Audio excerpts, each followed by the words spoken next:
Hey, good morning, class. This is Alan Crockett. And before we get way down this road on the class, I think it's a good moment to talk about what makes a good discussion and how you can succeed in the discussion part of this class. So the basic question is, why do we do these discussions?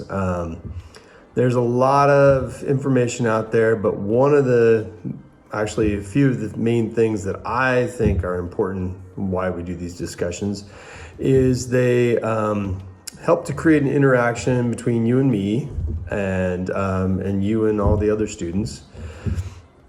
They also allow you to talk about your ideas and any techniques you may have learned.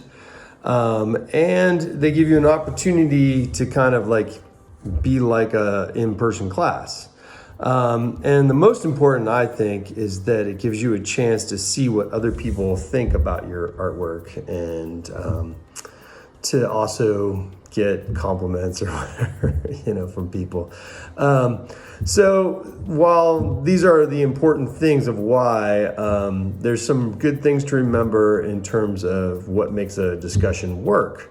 A lot of times, people will just kind of treat it like a chore or just some extra thing you have to do. And so the main points that I want people to remember when they're doing discussions is to really take the time to look at the artwork you're talking about.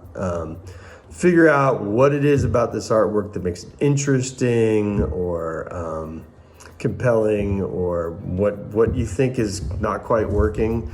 But take the time to look at the whole thing and try to figure out what the artwork needs.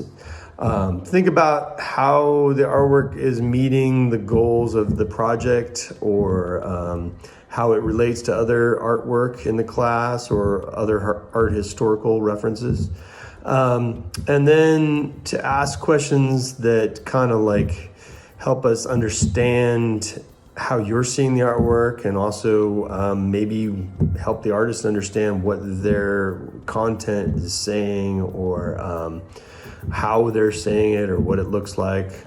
And then also the final thing, and this is oftentimes the trickiest part as in a class, is to give, positive ideas and advice about how to improve the artwork, and do this in such a way that you respect all the effort and work that was put into it, and also respect the angle or style that the artist is, creating with. Because in the end, it's important that you think about the artist in terms of them as an individual. Obviously, unhelpful things are basically the opposite of these helpful tips. One thing that's really easy to do is, oh, I like it, or oh, that's pretty or beautiful, great job, or whatever. But don't just kind of limit yourself. Sometimes you'll be like, I love it, and then describe why you love it. What makes it lovable, Try to not be negative, as we talked about earlier, but be supportive. And then the other thing is, it's not about necessarily how great you are as an observer. It's about what you're seeing in this artwork. So try to put yourself in the place that you're like a movie critic and you're just trying to see what's there. So the last thing with this since these are created discussions, you've got to upload images to the discussion gallery. Basically, all you need to do to post on the discussion gallery is you click the reply button, and it'll create a little text box with little formatting things up there.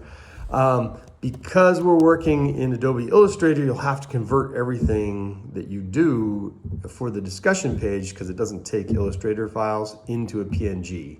I left some really pretty clear instructions in the next module, but basically what you're going to do is you're going to go, when you're in Illustrator, up to the File tab, and then you're going to scroll down and click Export As, and then it'll take you to a page where you can format it to a PNG or a JPEG or whatever, works in the discussion page. The PNG works pretty good.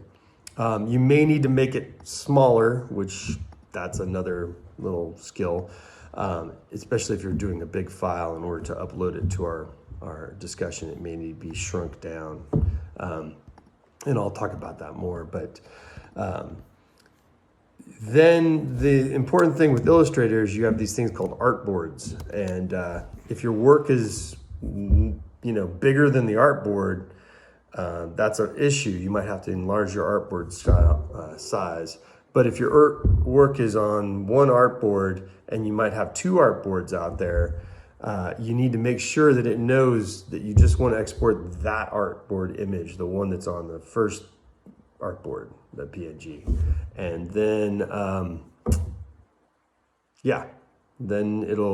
you just need to make sure you know where it went when you save it, because I've seen that happen to people where they save it and it goes off into the downloads or into some lesson folder, and they can't find it. So make sure you know where you're saving it to.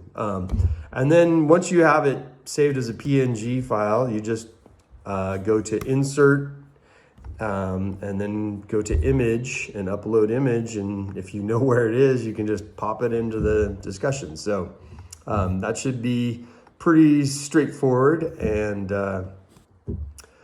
the important thing is, if you don't do this right, you'll have these things that people can't see and talk about very easily. They'll have to click on them, transfer them. It just makes it cumbersome. So it's much easier if you do, make sure you take some time to figure out how to upload them so they're visible. And if people are like, I can't see it or whatever, go back and try to work on it. Anyway, thank you. And I'll be talking to you soon. Okay.